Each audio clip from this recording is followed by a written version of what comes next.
Hello everybody, my name is Eric Mullins, and today we're going to be taking a look at Kotobukiya's Phantasy Star Online 2's Jean in her Stellar Memories outfit.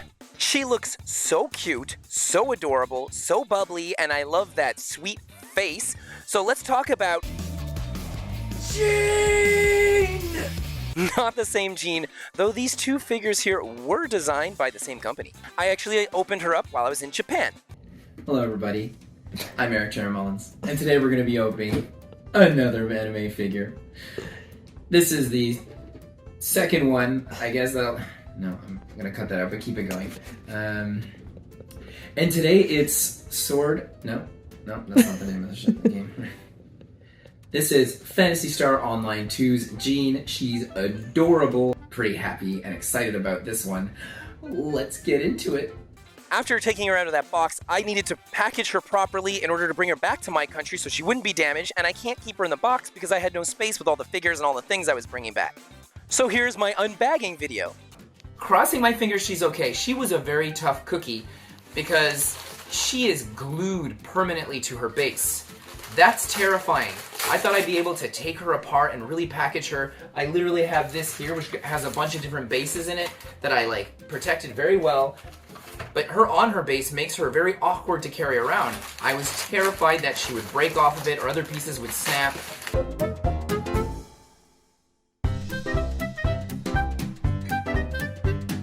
When I crossed the border, I actually brought the duct tape with me in case they asked me to open things up. And this way I could reseal them and protect them. I thought for sure that they were going to confiscate the duct tape. That's a weird thing to bring on the plane with you.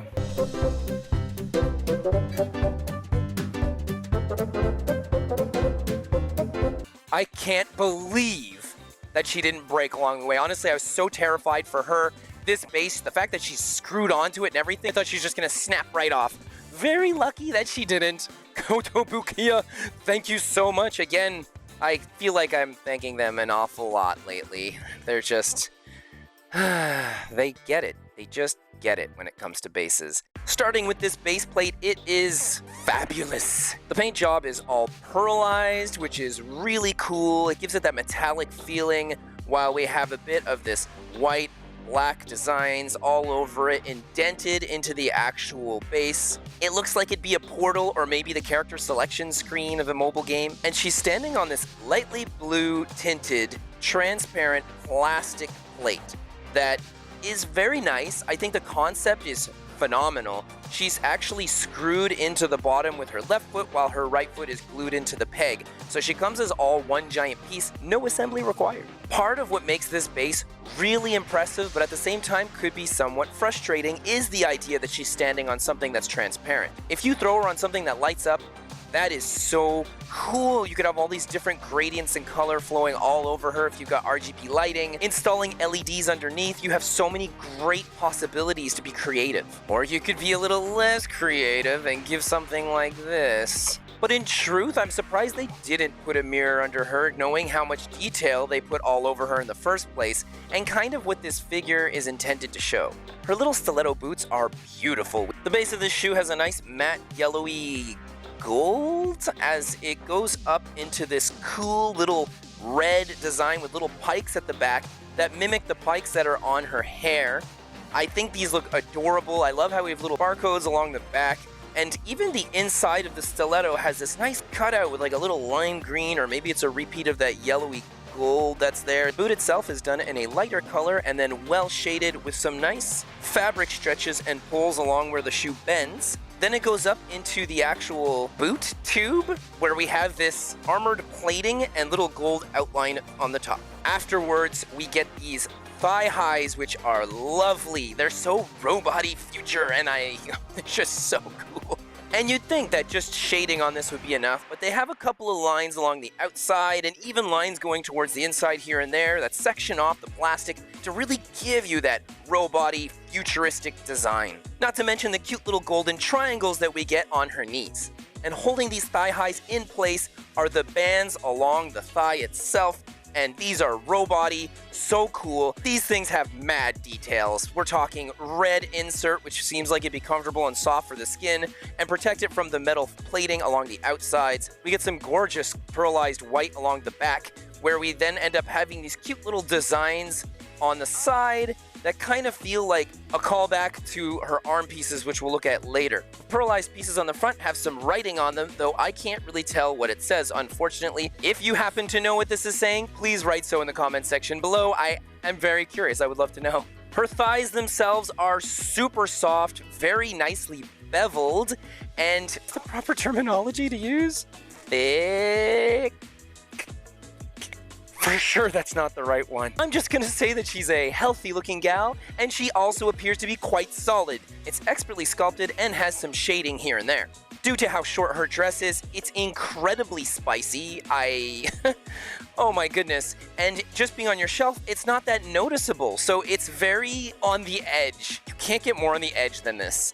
Her undergarments are white pearlized, and they seem to have all sorts of designs going along the front of them. But they put a lot of detail that seems to hint towards all sorts of intricacies along the front when you try to get a good view of it from under her dress. And speaking of that dress, I remember a little while ago, we had all sorts of stuff on the internet concerning the V-card killer of dresses. My goodness, those were some spicy internet days. And what she's sporting here is quite similar. It's show-offy, looks soft and comfortable, and it really has those Ara Ara vibes. I'm gonna get canceled for this one. And yet she's wearing and hiding more than most of the other figures I've done. My goodness, does she ever walk that line? This dress is extremely well sculpted and molded and painted with gorgeous shading all over it. The shading that they use is more of a darker, colder color, but do have a bit of highlights that are a bit more on the warmer side, so it really pops all over. And speaking about that popping, her front chest is a little intense. Don't get me wrong, I'm not dunking on the size.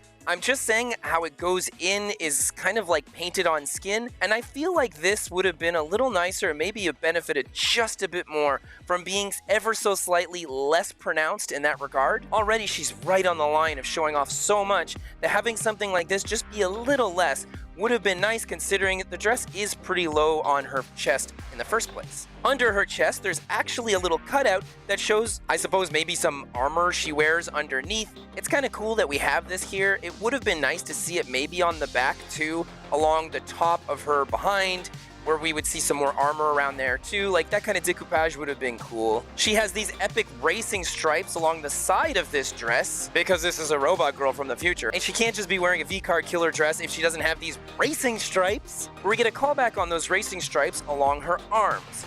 There's actually a cutout on the arms as well that coincide with the one under her chest. And these pieces look really great in there too, with little lining and everything to make it feel like nice skin-tight armor. She then has a belt, which would really make you wonder, how is this staying on? This makes no sense. It's put on a sash, angular style, similar to like X-Men character Rogue, though it seems much looser and it's hanging a little bit lower than it should be for you to believe that this could properly stick to her body. The belt itself is beautiful. It has this cute little clip along the back with a sweet neon green line going down the center, where it seems to strap into this robotic hip plate. When it just hangs off low on her left side, we have this cool little white clip on the end too. This is not even necessary, it just looks really good. But the belt is just a gorgeous accessory that looks pretty. What's actually holding the belt in place, these sweet metallic platings that we have on her hips. I said metallic, but I would say it's more robotic.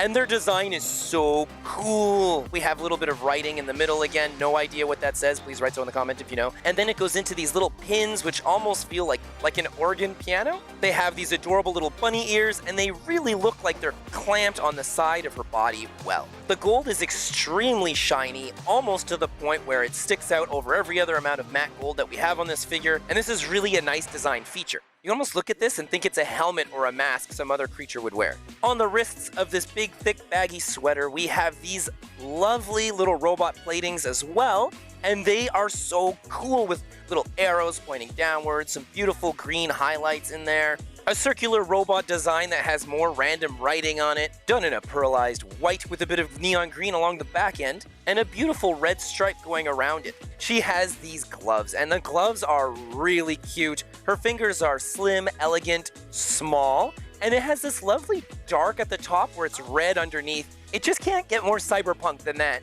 But that's not all. Her dress also sports these cute little shoulder pads. That looks so cool. We get a Sakura Empire logo there. That's not really an Azur Lane Sakura Empire logo. The metal plating here is white, not so pearlized, but very glossy, and this looks really cool. It really gives off that robot, metallic, future aesthetic. Beautiful red painted decals and designs along this with gorgeous little indentations and line work to make it seem even more cyberpunky future. And they seem to clip in and wrap around her biceps. How do you make a cute little figure like this bursting with energy even cuter? Well, you give her little robot fairy wings, that's how. These rainbow-colored, transparent plastic robot fairy wings. Oh my goodness. I don't know if she can fly in the game. Again, I know nothing about this character, but this is such a cute little design. First off, those RGB transparencies are phenomenal. I can't believe how well it's done on this figure. I've seen stuff like this before, and it always looks kind of muddied, or the gradient isn't as impressive,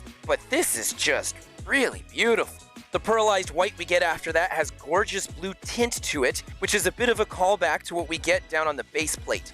And it's so nice, and they all clip into this tiny little appendage on her back. Along the front of her dress, we get a sheriff star. Of course, this is the same kind of motif that we see on her shoulder pads in red. I don't really know what it means. Please write down in the comments what kind of character this is. I have no clue.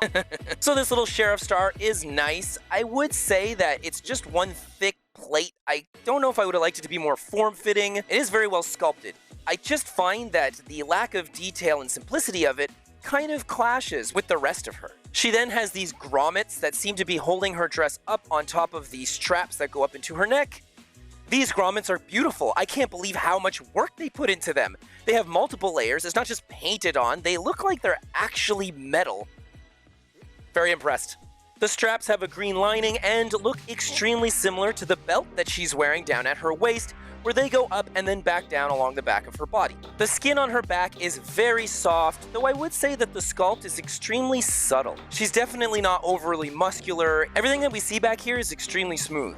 But this works really well to sell us on the overall physique of this character in the first place. Her shoulders are bare, and despite the mold being completely connected going down into her chest from the shoulder along the front, the indentation of the sculpt work is so expertly done that it doesn't look off or weird. While on her right shoulder, the way that her dress comes down, we actually get a little bit of armpit action, and it's nice to be able to see inside the dress here. It makes it so realistic. And once more, adding to that allure of being right on the edge. This doesn't look like a figure that was sculpted with the costume. This looks like a figure that was sculpted and is wearing clothing afterwards. On the edge spice. Her chest is well shaded along the front. We don't get a lot of collarbone action here, but we do subtly see it once again, showing that she is quite the curvy girl, and it fits her adorable round disposition so much. But like with the arms, it really appears as though her skin is going into this clothing. It's so impressively sculpted. All around her neck, we get this gorgeous little poof that cuts around the back, and it has this lovely little robot design piece there too.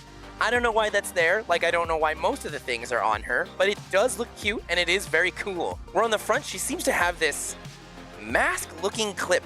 Does she wear a mask every now and then? Because I feel like if she was wearing this mask, it would look very cool. Around her neck, it's still very gorgeous with a white-blue pearlized design and a little bit of warmer highlights once again, similar to the ones we have on her shoulders. The red is a very nice, solid, pronounced red that's also pearlized with a blue finish. So depending on how you're looking at this figure, it's so intriguing to see red turn into blue. I'm just kind of awestruck about a lot of the concepts that they put into her. Her neck itself is sporting a choker that's very robotic, and her neck doesn't look weird going into it. It actually feels like this choker is strapped around it nicely. Though due to this choker, I do want to mention her neck does appear to be a little longer than the average neck, but in most positions that you're posing her in and looking at it, you're not even going to notice because of how well designed it is and because of how perfect her face and her head are. Speaking of that perfect face, she's kind of one of the main go-to gals that I use as reference whenever I talk about the faces that I love more than all the faces in the world in the anime universe.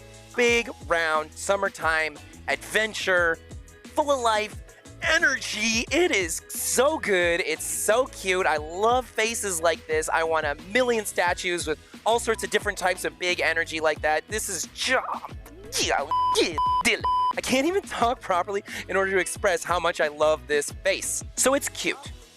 Real cute. She has this gorgeous smile that's somewhat three-dimensional. I feel like they should have maybe put a little bit more work in her lips being a bit more beveled out. But while on your shelf, it really does look like an illustration, so I'm not going to knock the lack of three-dimensional sculpt work too much on this. She has a left little fang that's popping out, which makes it feel like she's up to no good, and it adds to her innocent yet mischievous kind of look she's giving off. Just walking that spice line. We get a little bit of embarrassment red blush under the eyes, which is so cute. Her nose is pointy. Seen from multiple angles, it looks so anime accurate. I love it. Her winky eye is nice, though personally, I probably would have made it a little bit thicker and added some white highlights in there. That's just like personal artist thing. Like, that's how I draw mine, so that's why I'm thinking like this. It in no way affects the way that perhaps you might like it. And her open eye does feel a little bit decal-ish with it being so shiny, but at the same time, it's such a beautiful illustrated eye that, oh man, I can't knock it for the decaliness, especially considering that the eyelashes aren't, so it gives off a bit of that reflectiveness you would have from a real eye. The eyebrows are unique here because they're actually outlined in a darker color. This really strikes home and true to the concept of her face feeling like an illustration. She's a yellow-haired lady with some nice highlights and shading a little all over. Personally, I would have liked to see a bit more bright, saturated yellows. But again, that's just how I tend to like things, and this does really feel like the illustration, so it's amazing, just different. I love the Azur Lane style hair strip of color that we have along the front. It's a neon green to go on with all the other neon green colors she has all over her. I'm aware that Azur Lane didn't invent this hair thing. It's just that as somebody who played that game a lot and really loves so many of the artwork and characters in that franchise, I kind of just associate it with the Iron Blood. We can see the line where the hair clips into the back of the head pretty prominently, but the way that the hair is all pulled back to go into these little pigtails is really well done. Her hair then poofs out where we have all sorts of lines for the strands here.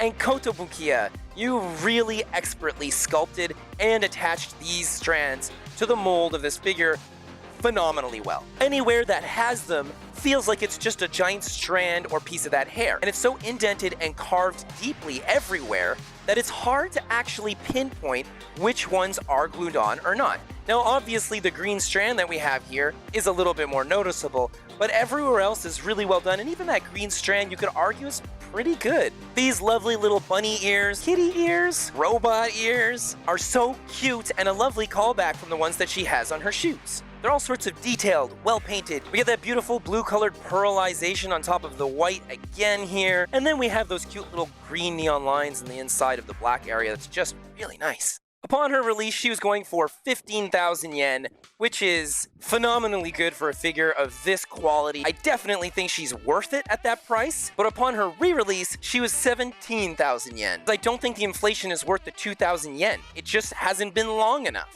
I get that when a character is really popular, a lot of times companies are going to do re-releases, but usually the price point is either the exact same, or they'll be kind enough just to put it up a few bucks here or there. A whole 2,000 yen is a lot. Regardless of that, even with her added 2,000 yen, 17 is still a pretty good price for her. Ryohu over here from Azur Lane was also 17,000 yen.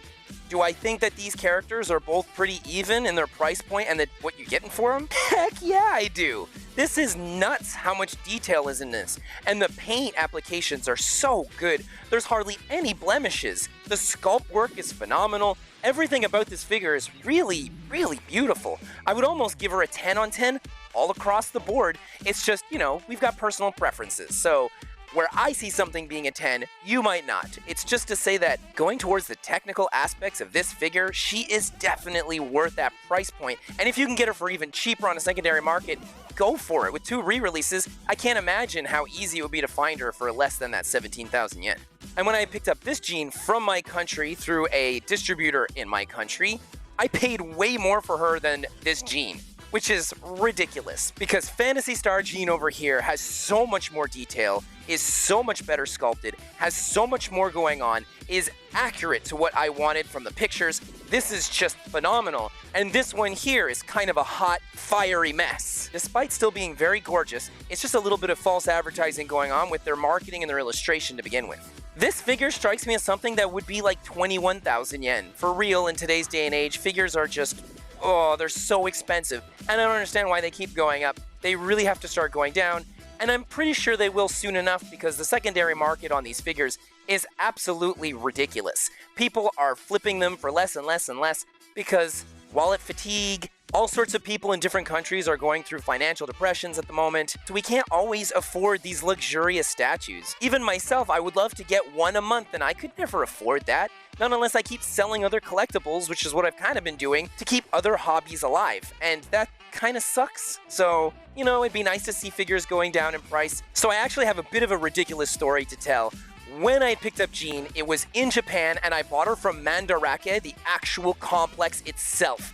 My goodness, it looks like an evil building full of evil, like that you'd see out of an anime. They're the bad guys. But Mandarake has always been so good to me over the years, and I've ordered a lot of figures that were used from them because I love giving used figures a new home. However, I must admit that I had a really bad experience while in Japan at their store. I'm really surprised by this. Every store I've gone to in Japan, for the most part, were so amazing with their customer service. And coming from somebody that's been doing customer service for almost 23 years now, I like to pride myself on being very good at it. I mean, you see how well I'm able to express myself here. I just kind of am like this everywhere. So when I picked her up at Mandarake, they were charging a little more than I would have liked to pay for her. Not to mention, they said that she was sealed. So I was like, oh, okay, I'll pay the premium because it's still cheaper than having her shipped. But then when I was going to get her, the clerk that was giving her to me was saying so many obscene things in English that I was just like, bro, like, this isn't the kind of stuff you start yelling out while you're pulling out figures. Like all sorts of H things that I'm just like, what the fudge, man? Like, now keep in mind this is just one single employee in a massive complex of tons of people. So that doesn't mean necessarily anything. I just fell on someone who I guess was having not the best day in their lives. Not to mention that when you get stuff at Mandarake, you need to show up with your passport. They fill up all this information in it. They put the pricing, they put everything, and then they close up your passport and they stamp it all. And you're just like, why are you doing all this? Like, none of the other places I went to really did this, but you are? Does it have to do with the fact that I was getting something that was used? Which brings me to my next point. This was supposed to be new. It said sealed, never opened. She was absolutely opened. When I got back, all the plastics that usually protect her were like not on her. They were all shoved in the back of the box, and the tape had been cut, which is something I didn't notice because when the clerk first got me her, he wouldn't let me inspect her. Every other store that you're gonna go in, buying new or old figures, they give you the box and they're like, check for inspection, please. And you're just like, my goodness, wow, thanks, Japan. So you get to look at everything, you're like, oh yeah, this looks great, all right, fine. But not at Mandarake. And if they do it there, this clerk didn't let me check it for this figure. He just like took it right away, making all these obscene gestures, went to the back, bagged it up, stapled it, and was like, get out of here. And I'm just like, okay, well, thanks for my figure, I guess. Regardless of this somewhat sad story, I still freaking love Mandarake, and I would still order from them in a heartbeat. It's just, you know, I'm never going to judge a whole store or a chain of them based off of one poor employee's mistakes. All in all, hopefully this video helped you come to a conclusion on whether she's worth getting for your own private collection at home.